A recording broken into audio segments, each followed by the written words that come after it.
Hello. Happy Saturday, YouTube. Welcome. It's Tish. It is the 22nd of January. Happy 2022. I think I've come to you in 2022. I don't know. But happy 2022. Welcome. I am here for a quick video, a quick update. I think my last update was just talking about the tamoxifen and kind of what I'm doing with that. I'm month 2 officially today on the tamoxifen. Well, let me back up. I actually stopped taking the tamoxifen. My last one was Sunday because on Monday I had a visit with my plastic surgeon and we talked Diep Flap surgery, and that's what this video is going to be about. So hope everyone is doing well. Your families are blessed. Your health is well. I'm feeling fine. I'm feeling good. Just trying to get into the new year like everyone else. I'm sitting back a little bit because the hair is filthy. I have to wash it today because I have to get a retie tomorrow. So I kind of have it just up in this braid across with it down, but it's to disguise a lot of the dandruff and dry scalp flakes until I can get to it to wash it later on today. But anyway, that's a separate video. Today we're going to talk about the Diep Flap surgery because I am scheduled for that surgery next month, February. And so he and I had a really long discussion about what that all entails. And so because he wants to be sure that I'm ready and that I'm prepared, he feels that's the best option for me considering the different things that we spoke about. And I just don't want the implant. I don't want how that feels, how that looks. And so the Diep Flap is probably the better option for me, but it's a little bit more complicated. So what the Diep Flap surgery is they will take the tissue, and they have decided to take it from my abdomen. That is the one that I'm going to do, from my abdomen and the fat from my abdomen, and transfer that to the breast area to rebuild my breast. I'll probably still be this size that I am now, but it'll be now with my natural tissue from my abdomen. So the Diep Flap surgery is a lot more of an invasive surgery. It involves blood vessels, it involves tissue, it involves fat transfer. So this surgery takes 12 hours. So it's a 12-hour surgery. We'll start it at the top of the morning and he'll be done at the bottom of the evening. It's going to be himself and his partner, the anesthesiologist, their nurses, and then just other operating staff. So it'll be a full day for them, full day for me. Recovery will be longer than the double mastectomy.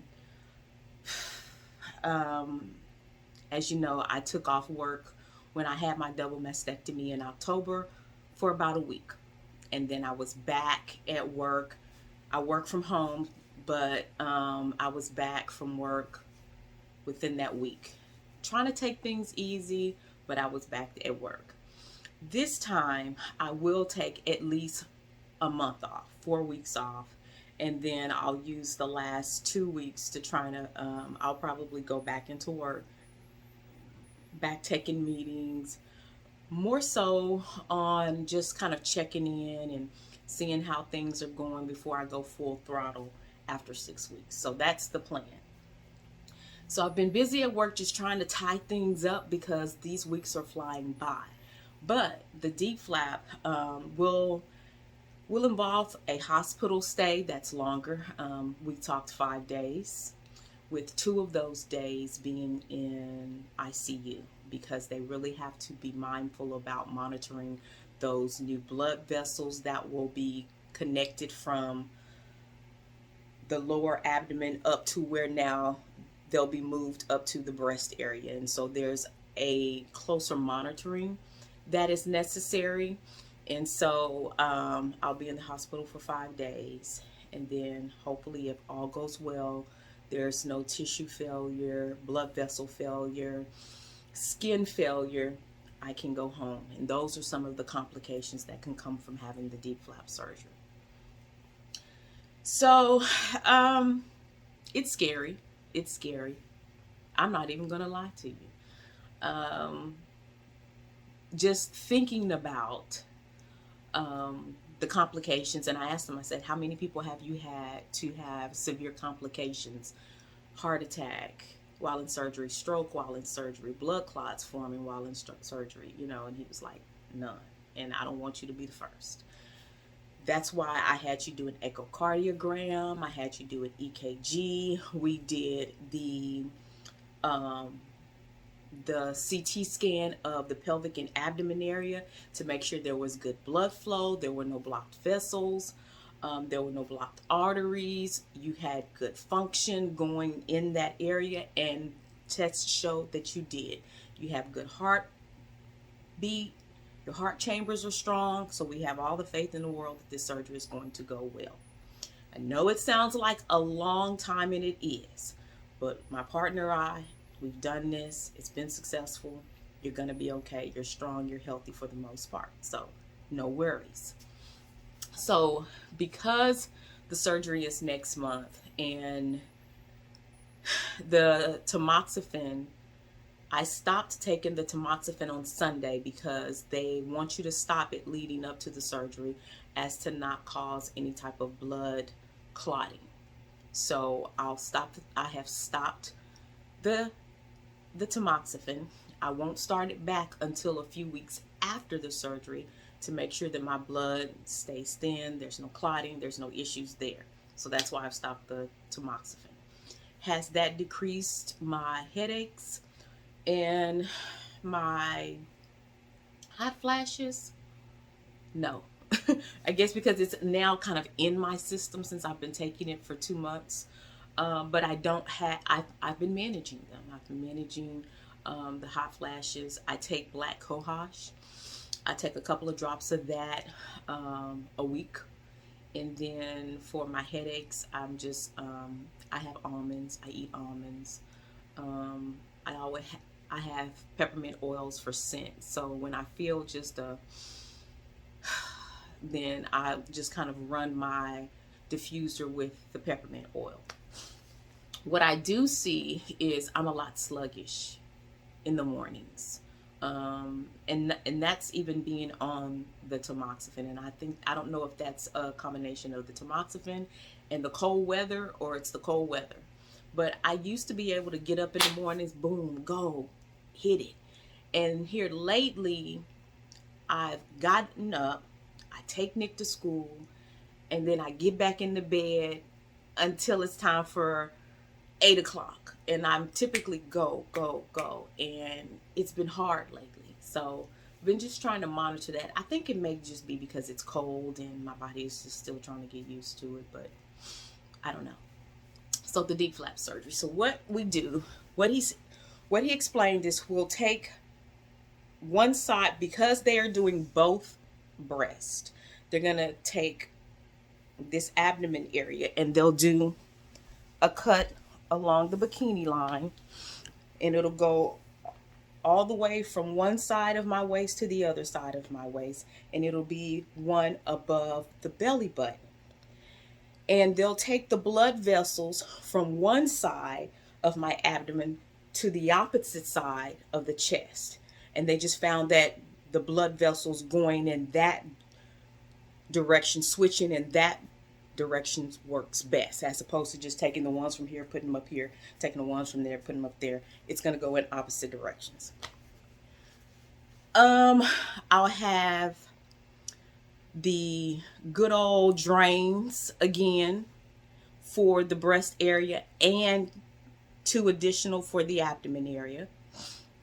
I will not be able to do any of this again for a while. So I'll be back, as he called it, T-Rex. Won't be able to lift, push, pull, reach past this general area. for probably about 4 weeks. I'll be back to sleeping on my back, which that has not changed. I still sleep mainly on my back because with the tissue expanders, you kind of feel where they're attached to the muscles, and you just feel them. They're very hard. So it's hard to sleep on the side, as I said.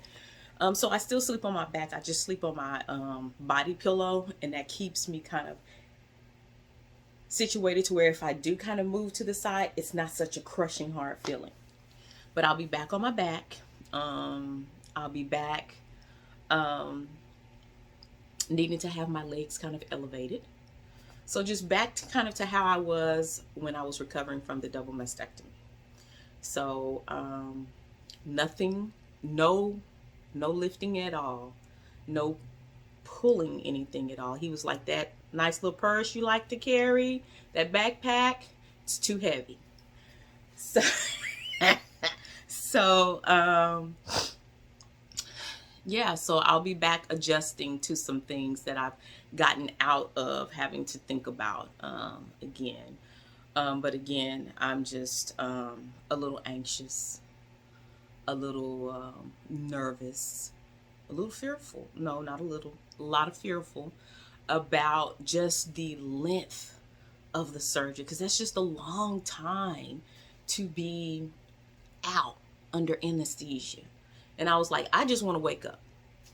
I don't care all about the whole what you're doing here and how it's going to bring in this, and I just want to wake up. I just want to wake up with no complications. I know that I'm going to be in a lot of pain because it's not just going to be going back in this area. It's going to be in the area where the bikini line is. So I'm going to be having to do two wounds that I'll be healing from.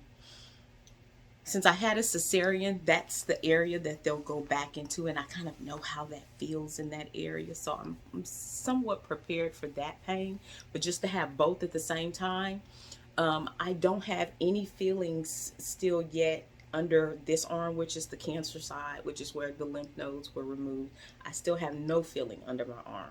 I have it here, but I have none here. I have no feelings still in my chest area. Like I scratched myself a few weeks back in my chest area on something, and I didn't even notice it until I saw little drops of blood on my bra.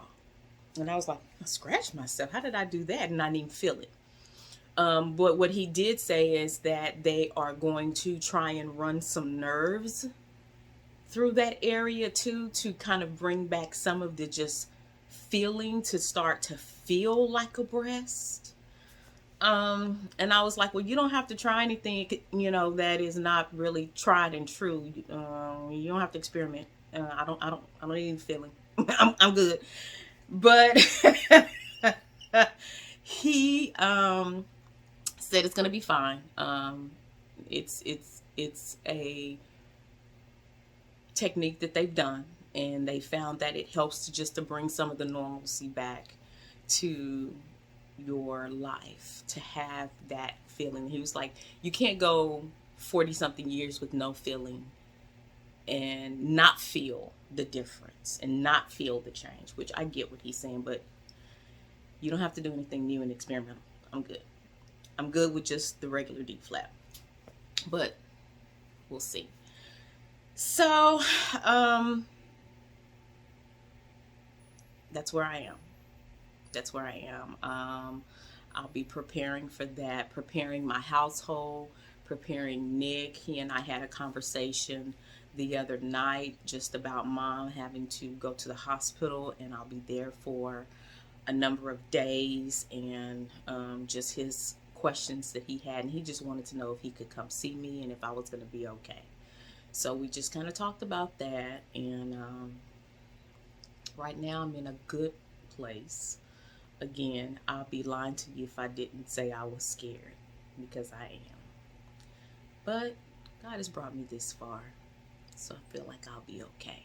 But it's just an honest feeling, an honest emotion, and I'm not going to sugarcoat that or try and hide that from you, because I wouldn't be authentic in this journey. And that's the purpose of this journey, is to kind of share with you exactly what I'm dealing with and what I'm going through.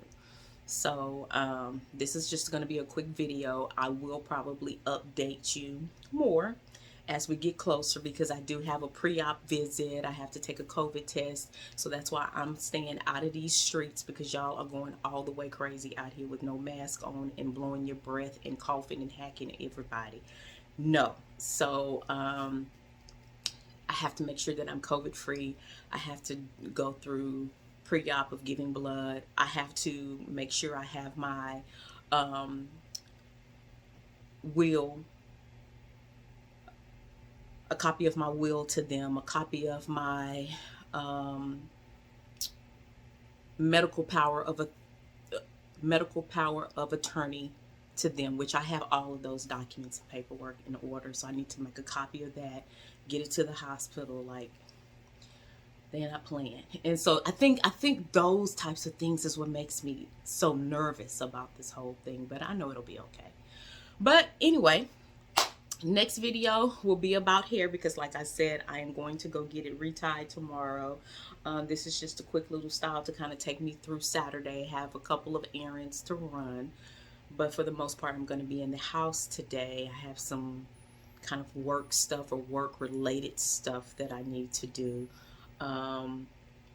Nick and I have a Monopoly game that I need to get back to, and just to chill out. I'm just going to chill out this week. So I'm going to get this video edited and posted today. Please like, comment, subscribe, and share this video. Hey, I had the goal when I first started the channel back in October to have at least 100 subscribers by the end of the year. I didn't make that goal, but yesterday it wasn't yesterday, it was earlier this week.